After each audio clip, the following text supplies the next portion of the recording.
କାହିଁକି ନବୀନ ଗଢ଼ିଲେ ଛାୟା ମନ୍ତ୍ରିମଣ୍ଡଳ? ବିଦେଶୀ ଢାଞ୍ଚାରେ ଚାଲିବ କି ବିରୋଧୀ ଦଳ? ନିଜ ଦୁର୍ନୀତି ଢାଙ୍କିବାକୁ ନୂଆ ଷ୍ଟ୍ରାଟେଜି ନୁହେଁ ତ? ବିଜେଡି ସୁପ୍ରିମୋ ନବୀନ ପଟ୍ଟନାୟକ 50 ଜଣ ବିଧାୟକଙ୍କୁ 40 ବିଭାଗ ବାଣ୍ଟିବା ପରେ ଏହାକୁ ନେଇ ରାଜନୀତି ତେଜିଛି। ନିଜ ଦଳ ଭିତରୁ ଚାପା ଗୁଞ୍ଜରଣ ବି ଉଠିଛି। କେବଳ ବିଧାୟକଙ୍କୁ ଦାୟିତ୍ୱ ଦେଇ ସୁପ୍ରିମୋ ଅନ୍ୟମାନଙ୍କ ମନୋବଳ ଭାଙ୍ଗୁନାହାନ୍ତି କି? ଆଗରୁ ଏମିତି ବିଧାୟକଙ୍କୁ ବାର୍ତ୍ତା ଦେଇନଥିଲେ କି?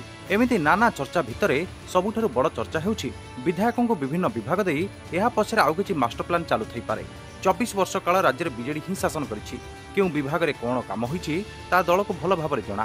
ଅନ୍ତତଃ ପକ୍ଷେ 24 ବର୍ଷର ଲମ୍ବା ସମୟ ଧରି ମୁଖ୍ୟମନ୍ତ୍ରୀ ଥିବା ନବୀନ ତ ସବୁ କିଛି ଜାଣିଥିବେ। ତାହେଲେ ପୁଣି ଏ ଗୋଲକ ଧନ୍ଦା କାହିଁକି ଆରମ୍ଭ ହେଲା ତାକୁ ନେଇ ଚାଲିଛି ଆଲୋଚନା। ଅନ୍ୟପଟେ କିଛି ଲୋକଙ୍କ କହିବା କଥା ହେଲା ଏ ହେଉଛି ବିଦେଶୀ ପଲିସି। ନିକଟରେ ବ୍ରିଟେନ୍ କନଜରଭେଟିଭ୍ ପାର୍ଟି ହାରିବା ପରେ ଋଷି ସୁନକ ଏମିତି ଛାୟା କ୍ୟାବିନେଟ୍ ଗଢ଼ିଛନ୍ତି। ତେବେ ନବୀନଙ୍କ ଛାୟା କ୍ୟାବିନେଟ୍ ଲୋକଙ୍କ ବିଶ୍ୱାସଭାଜନ ହେବ ତ? ଏହା ଏବେ ସବୁଠାରୁ ବଡ଼ ପ୍ରଶ୍ନ। କାରଣ ଓଡ଼ିଆ ଲୋକେ ସେଣ୍ଟିମେଣ୍ଟାଲ। ଥରେ ସେମାନେ ଯାହାକୁ ଛି କରନ୍ତି ତାକୁ ସହଜରେ ଆପଣାନ୍ତିନି। ତେଣୁ ନିକଟରେ ନବୀନ ପଟ୍ଟନାୟକ ସରକାରକୁ ପ୍ରତ୍ୟାଖ୍ୟାନ କରିଥିବା ରାଜ୍ୟବାସୀ ନବୀନଙ୍କ ମିଛ ପ୍ରହେଳିକାରେ ଭାସିଗଲା ଭଳି ଲାଗୁନି। ତେବେ ଆଉ କିଛି ଜଣଙ୍କର କହିବା କଥା ଏ ଛାୟା କ୍ୟାବିନେଟ୍ ନବୀନଙ୍କ ଇସାରାରେ ନୁହେଁ, ବରଂ ଏହା ପଛରେ ଆଉ କେହି ରହିଛି। ନିବାସରେ ବସି ଗୋଟି ଚଳାଇଥାଇ ପାରନ୍ତି ଭିକେ ପାଣ୍ଡିଆନ। କ୍ୟାମେରା ସାମ୍ନାରୁ ସନ୍ନ୍ୟାସ ନେଇଥିବା ଭିକେ ଭିତରେ ଭିତରେ ଏଭଳି ଷଡ଼ଯନ୍ତ୍ର କରୁଥାଇପାରନ୍ତି। ବାସ୍ତବରେ ଏହା ସମ୍ପୃକ୍ତ ବିଭାଗ ଉପରେ ନଜର ରଖିବା ପାଇଁ ନା ବିଭାଗୀୟ ଅଧିକାରୀ ଓ ମନ୍ତ୍ରୀଙ୍କ ସହ ସମନ୍ୱୟ ରଖି ନିଜ ଦୁର୍ନୀତି ଉପରେ ଚଦର ଘୋଡ଼ାଇବେ, ସେହି ପ୍ରଶ୍ନ ଏବେ ସମସ୍ତଙ୍କ ମନରେ ଉଙ୍କି ମାରିଛି।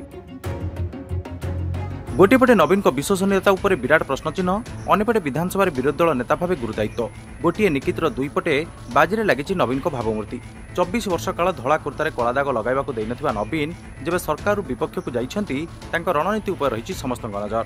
ତେବେ ଦେଖିବାକୁ ବାକି ରହିଲା 40 ବିଭାଗରୁ କାହା ମୁଖା ଖୋଲିବାରେ ସଫଳ ହେଉଛନ୍ତି 50 ଜଣ ବିଜେଡି ବିଧାୟକ।